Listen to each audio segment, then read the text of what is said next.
Today we are celebrating World Diabetes Day. विश्व मधुमेह दिवस है आज, and to celebrate World Diabetes Day is one day is not enough. इसके लिए एक दिन काफ़ी नहीं है, लोग हफ्ते हफ्ते इसको सेलिब्रेट कर रहे हैं. Because the problem of diabetes, it's a global pandemic. आपको फर्स्ट ईयर में वो पढ़ाते हैं एपिडेमिक, एंडेमिक, पेंडेमिक. तो इट्स ए ग्लोबल पेंडेमिक, पूरी ग्लोब पृथ्वी पे ये पेंडेमिक है. दूसरा important point, India has already become the capital of diabetes. Bharat इसका कैपिटल पहले ही बन चुका है. जो फिगर हमने 2006 में डायबिटीज के सोचे थे, वो फिगर कब के टच हो चुके हैं. वो 2001 में टच हो गए. जो 2025 के सोचे थे वो 2011 में टच हो गए. जो 2030 के सोचे थे वो 2013 में टच हो गए ऑलरेडी. तो number of people coming with diabetes are increasing. इस समय more than 500 million people worldwide diabetes से सफर कर रहे हैं, जिसमें से इंडिया में 40 to 50 मिलियन. सेकेंडली, इंडियंस जो भारतीय लोग हैं, they are more prone to coronary artery disease. तो डायबिटीज के साथ जो हार्ट के कॉम्प्लिकेशंस हैं, मैक्रो एंड माइक्रोवेस्कुलर कॉम्प्लिकेशंस, वो इंडिया में और ज़्यादा है.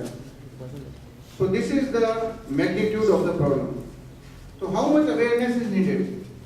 कितनी जागरूकता, कितनी education is needed and why? क्यों? आप में भी उतनी क्वालिटी की एजुकेशन इज नीडेड इनको. जो अपना सिस्टम शरीर का बना है, इससे मेटाबॉलिक सिंड्रोम, उसका सारे शरीर पे असर होता है. गॉड हैड सेंट, जो ग्लूकोज के ऑसिलेशंस हैं अपने शरीर में, 120 से 180 ग्लूकोज ऊपर नीचे जाता है ना? ये ऑसिलेशंस चलते हैं. अब जब जिसको डायबिटीज हो जाती है, तो ये ऑसिलेशन बाहर से मेंटेन कर पाना बहुत आसान नहीं है. आपको उसके लिए बहुत नॉलेज चाहिए, खुद को भी, तभी आप पेशेंट को सिखा पाओगे. तो how to maintain these oscillation.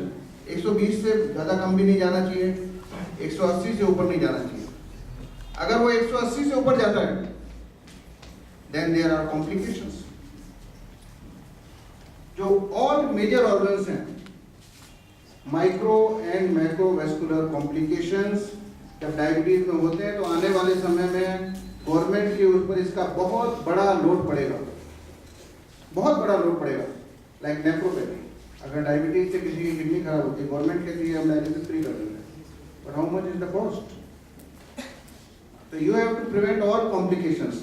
अगर ग्लूकोज 180 से ऊपर रहता है लगातार, आँख खराब होती है, ब्लाइंडनेस आती है, what is the cost of treatment. अगर हार्ट अटैक की इंसिडेंस बढ़ती है, अगर मैक्रोवेस्कुलर कॉम्प्लिकेशन होने से coronary artery disease, heart attack होते हैं, what is the cost of treatment. अगर ग्लूकोज शरीर में बढ़ने से पैर कटता है, फुट एम्पुटेशन होता है, what is the cost of treatment. अगर ग्लूकोज बढ़ने से न्यूरोपैथीज होती हैं शरीर में, दैट इज ऑटोनोमिक न्यूरोपैथी और peripheral neuropathy, what is the cost of treatment. तो माइक्रो और मैक्रोवेस्कुलर कॉम्प्लिकेशंस ग्लूकोज खून में बढ़ने के हैं ही हैं, they are there, micro and macrovascular complication. लेकिन ऑल ड्रग्स, जो आप ड्रग्स काम में ले रहे हैं, वो शुगर कम करने ही काम में ले रहे हैं. एक लिमिट से ज़्यादा शुगर कम करी, and if you have incomplete knowledge, अगर आपके पास जानकारी कम है और आप पेशेंट को जानकारी नहीं दे पाए, तो पेशेंट उससे भी सीरियस ज़्यादा एक्यूट प्रॉब्लम फंस जाएगा. Hypoglycemia can lead to immediate complications. Hypoglycemia, तो इसके स्टोरी बिगिन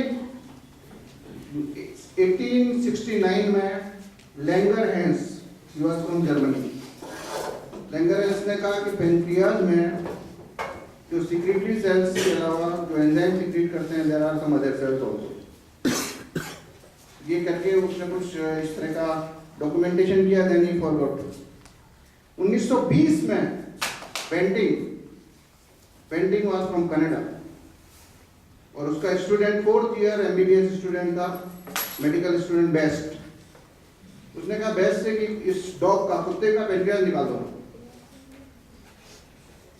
है ना। तो उसने पहले तो उसकी डक्ट लाइगेट करी, तो देयर वाज नो इफेक्ट, सब कुछ body was same except some digestion and पेट फूलना। फिर उन्होंने क्या करा, उसने कहा इसका पूरा पेनक्रियास निकाल दो। तो पेनक्रियास जैसे ही निकाला उसका, तो शुगर वाज वेरी हाई। तो उसने कहा something is there in this which regulates the glucose control.